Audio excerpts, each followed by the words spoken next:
There's a phone number that ends in 8883. Can you please unmute your device and tell us your first and last name?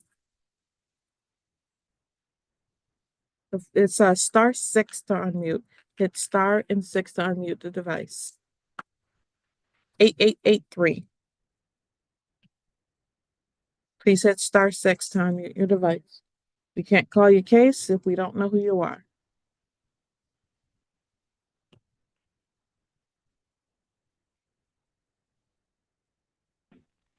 Hello? Yes, please tell me your first and last name. Well, my name is Benjamin Meyer, M-E-Y-E-R, unlike the paperwork that I've been sent. But it says M-Y-E-R. It is not me. I am here under duress. Mr. Meyer? Yes, ma'am. M-E-Y-E-R, not the person you had spelled on this paper. Mr. Meyer, please stop talking. Yes. The court will call the case of the state of Michigan versus Benjamin Meyer, case number DIB 053809. Is that correct? What's for the people? 267659. Thank you. Mr. Meyer, you've placed your name on the record a number of times at this point. You're here for a contempt hearing today.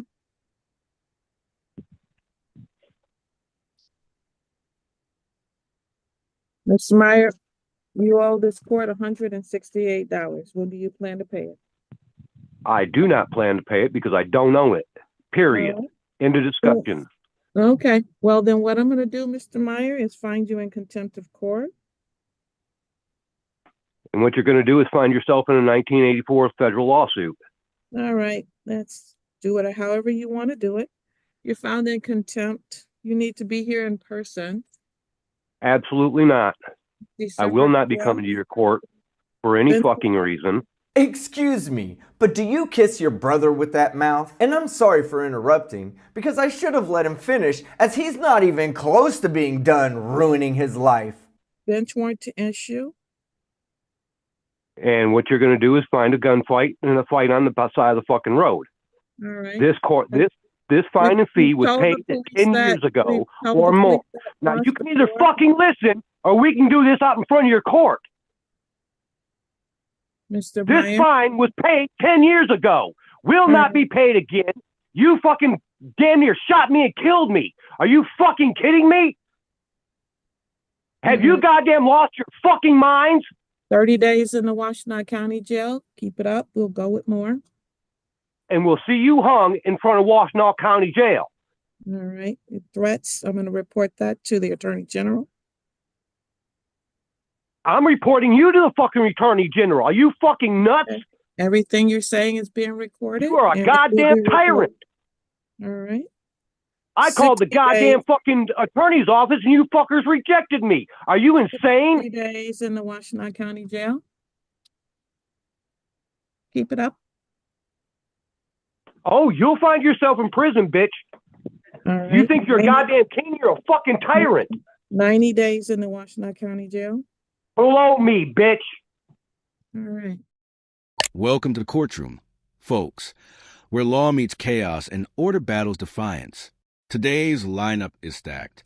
We're starting with Benjamin Meyer, a man who doesn't just disagree with court, he outright denies its legitimacy. From the very start, you'll notice something unusual.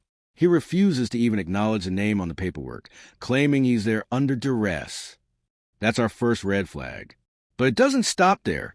This case quickly escalates into a shouting match, with threats, profanity, and even talk of gunfights. And that's just the beginning. Judge, just to let you know, Mr. Smith, it's the middle of page 1, yes. He does not want to deal with me because he does not have a contract with 4D, with any 4D workers, so he doesn't want really to talk to me. He wouldn't talk about the motion, so I'm going to submit a recommendation that the motion be denied. Okay. He's very difficult. I know that you read through all the paperwork. He's he is the individual that was talking about how he has continued to talk about that he's, he has all these constitutional rights, and he's, I don't know, I can't even explain what it is he's trying to get to or what he's trying to talk about. So. Okay. So there's not much I can do. He just basically told me that I'm not someone that he's willing to talk to because he doesn't have a contract with me. He maybe doesn't want to talk with me either, but you can get Sarah. You can bring him in.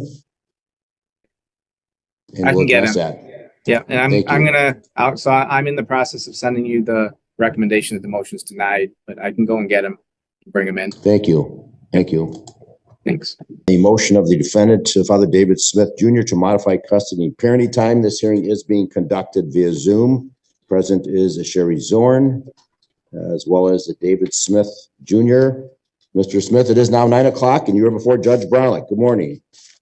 Sir, I can barely hear you. I was in my vehicle where I could, and fortunately, we're back in front of Title 40 incentivization.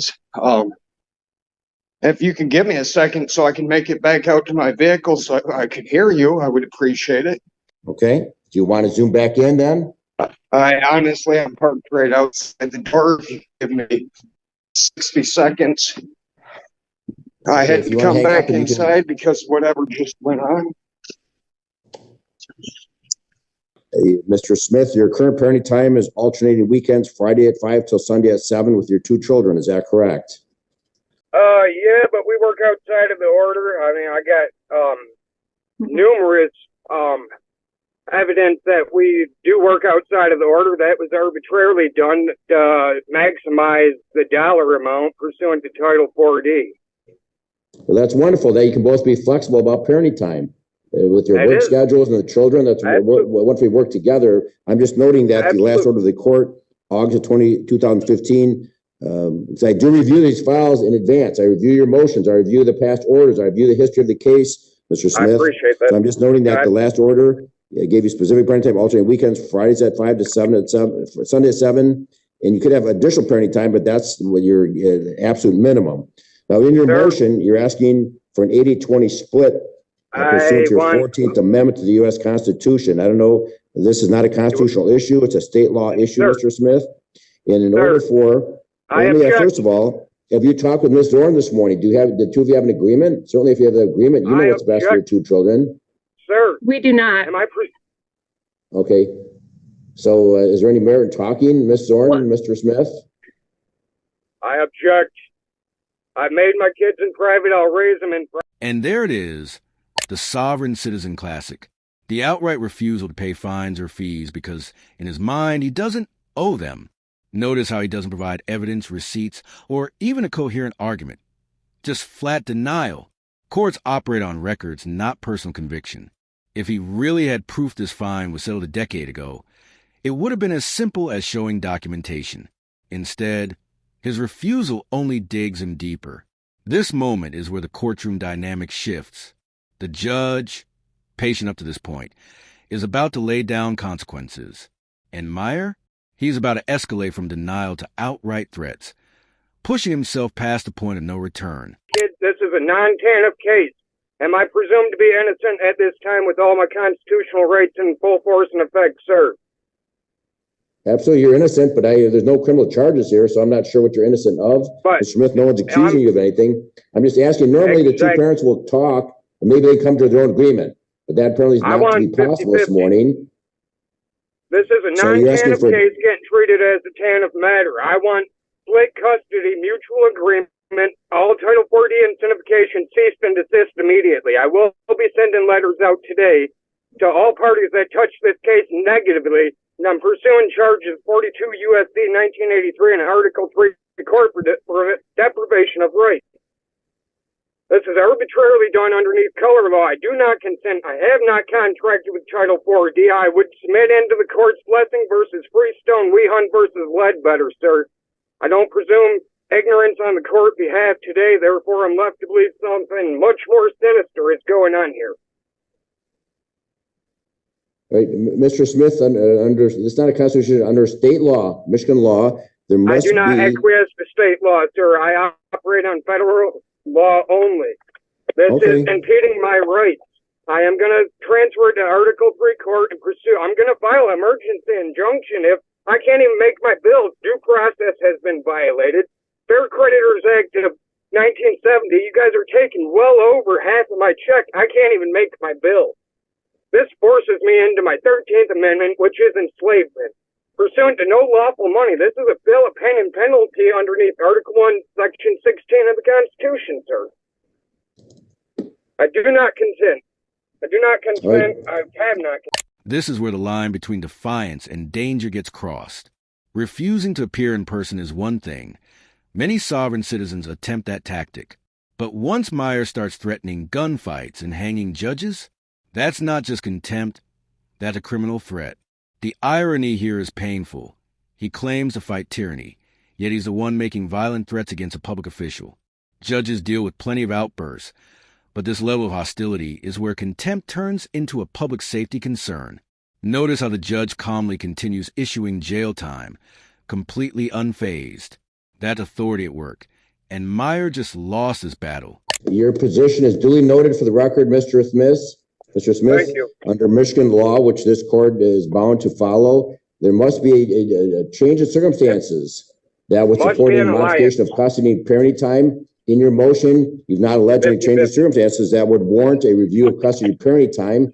So with all due respect, the court at this time will deny your motion to change custody and or parenting time. I have the right to my privacy. I can't even make my bills with what you guys have done here today. I can't, honestly, I have proof. I would like to submit into the court's Exhibit A if there is no objection. I have a pay stub right here. I work 58 hours a week at $30 an hour. I come home with less than $300. I can't even make my bills. That's an issue of child support, Mr. Smith. You're asking to modify custody and parenting time today. I am not here. I'm here modify support. Just file such a motion. 4D. Sir, do you have a contract in dispute with me? I'm asking the court, Ms. Zorn, to place into the court all evidence she has partied on my contract. If not, I motion to dismiss with prejudice, failure to state a cause of action. This goes against my Constitution, sir. Yeah, I understand Michigan law, but it must be in compliance with the Constitution. This has violated me as a man numerous times, and now I can't even make my bill. I'm asking you to give me 50-50 split of my kids. I made them in private. I will raise them in private. There is no need in dispute, nor has there ever been. You know what, sir, underneath Article 1, Section 13, Paragraph 5, I want to face my accuser. If we could please swear Ms. Zorn in so I could face my accuser here today, sir, I would appreciate it. Here's where David Smith Jr. enters the stage, and immediately we see the same script sovereign citizens love to use. Instead of discussing custody like the judge asks, he pivots to Title 4D and constitutional rights. For anyone unfamiliar, Title 4D is a federal program tied to child support enforcement. Sovereign citizens twist this into a conspiracy that child support exists only to make money for the government. But courts aren't debating policy here. They're determining custody based on state law and the best interest of the child. Smith is ignoring that entirely, focusing instead on imagined contracts he believes he never signed. This isn't legal defense. It's legal theater.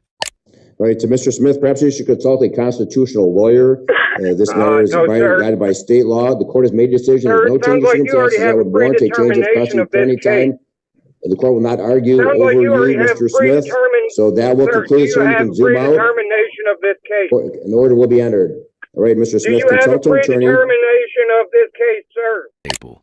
Threatening lawsuits against judges, clerks, and anyone else involved.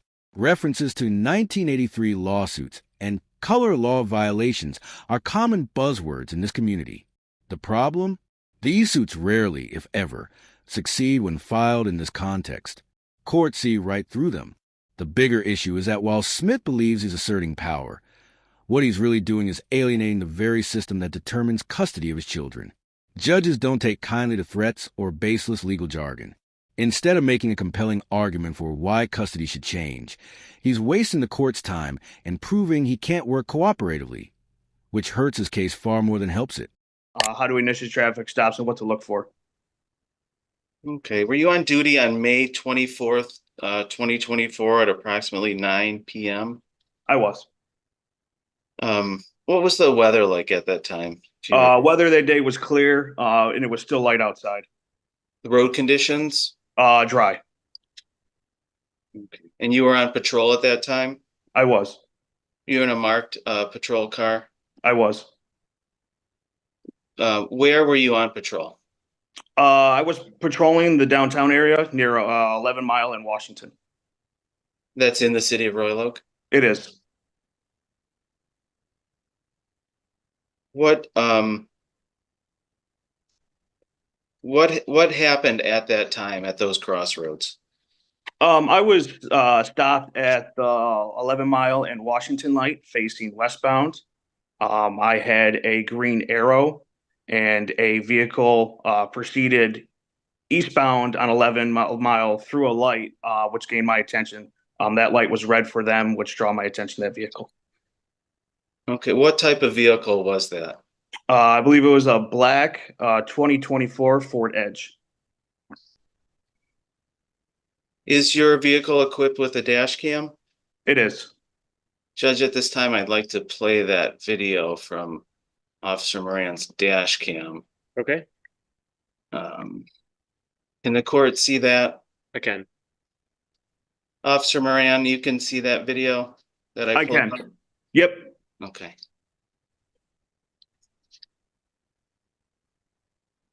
Just playing that video now, Judge. Okay.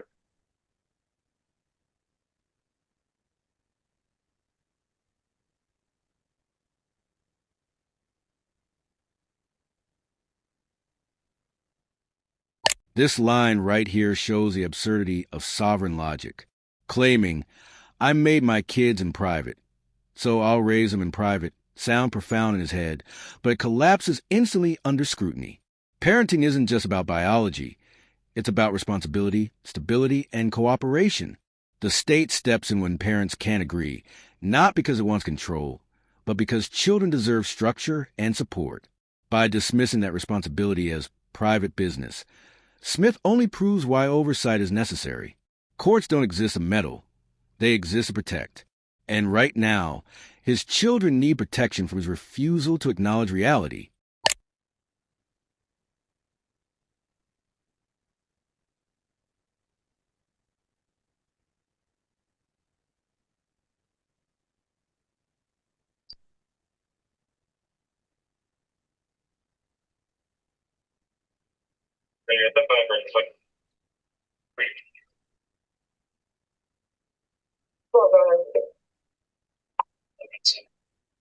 John Lincoln, 6501, 6501.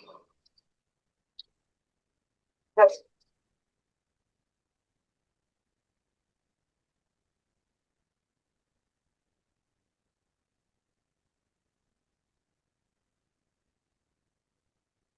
Judge, I'm just gonna stop that video here. Okay. If defense would like to play the rest of the video subsequently, we can. I just wanted the court and Officer Moran to see the stop. All right.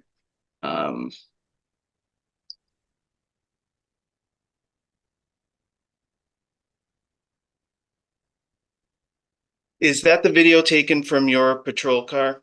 That is the vehicle for my patrol vehicle.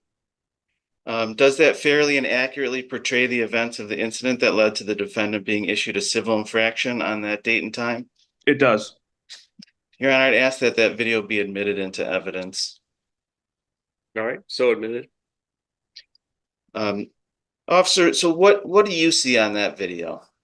What I see, like I spoke to earlier, I was stopped at the 11 Mile at Washington light facing westbound. I got the green arrow to turn southbound on Washington when a vehicle proceeded eastbound through, obviously, the red light. And then you pulled that vehicle over? Yes, I immediately initiated a traffic stop. And that was on 11 Mile in the city of Royal Oak? It was, yep.